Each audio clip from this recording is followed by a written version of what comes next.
Good evening, ladies and gentlemen. Quick story time, if you will. Alright.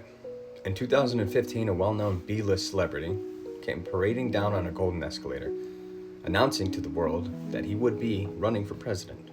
And from that very moment, there were seeds that were planted, small and almost non-existent it seemed.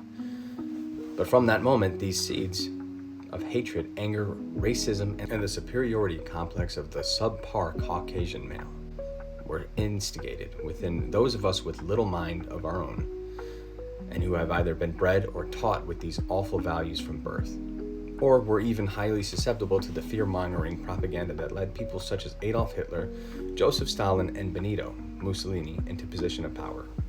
A lot of us didn't really entirely comprehend in those early moments what those ripple effects that a single innocuous decision would have on the lives of everyone in this nation and far beyond its reach. The majority of the public and the media would have you believe that that single decision to ride down on that ridiculous golden-clad metaphor for irony was the beginning. But years prior, the foundation for everything we've come to see before our very own eyes today was laid. Meetings behind closed doors were held, deals were made, and events were set into motion that led us here today. Make no mistake, the first term of the Trump administration was by far and by many means quite a disaster. But when you can control the narrative and you sink your hooks into a dedicated group of people, you create a cult following. And from that point, the truth becomes whatever you say it is. Those people, they will live and die by the words that leave your lips or are typed by your pudgy little Twitter fingers. It's painstakingly obvious that there were some far more brewing beneath the surface, and once again, that Rube Goldberg-esque machine of MAGA was set into motion with all intent of securing a consecutive term in 2020. But, and what now could only be described as a miracle, Donald Trump lost the 2020 election. And like the pampered, petulant, pedophilic man-child he is, he threw a tyrannical, toxic tantrum and invited many others to join in, which he now refers to as a day of love, which led us to January 6, 2021, a failed attempt at a coup. That seemingly halted what could have been, but there's a difference between halting and complete termination. There were two attempts at impeachment that failed, but did not do so without merit or base. There were multiple attempts at allegedly assassination, which also failed, but during the 4 years that followed Trump's receding, a group of die-hard extremists began to tinker and toil, formulating a plot.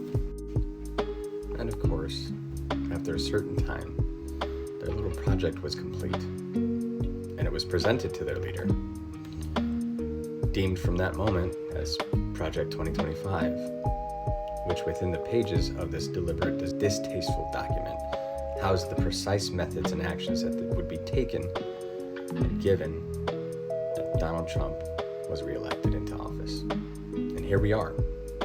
The blueprint for the dismantling of our democratic institutions, political norms, and the cessation of our Constitution lied within that abomination these cultists worship as if it were their Bible. Knowledge is power, for when you know the moves, it makes it easier to formulate strategy to foil even the best laid plans. We are the people of the United States of America. And we, as the people of the United States, we have faced some of the worst humanity has ever had to offer, as have other countries all across the globe. But Americans are unique in the fact that often when we are faced with crisis, historically, we have risen to the occasion to fend off any foe who would see the destruction of all that we hold dear. And I've heard that in times of great distress and darkness, that true change, lasting change, has the most opportunity to occur. And folks, we are there. The irony of it all is that this started with the simple phrase, "Make America Great Again." And possibly unbeknownst to the great divider, one day that mission will be accomplished, in spite of Trump, but not because of his successes, but because of his failures. His failures have galvanized the nation into action. True change cannot be had by one, and it can't be done by some. It is by many, if not all, that we can simply, actually, make America great for once. Thank you.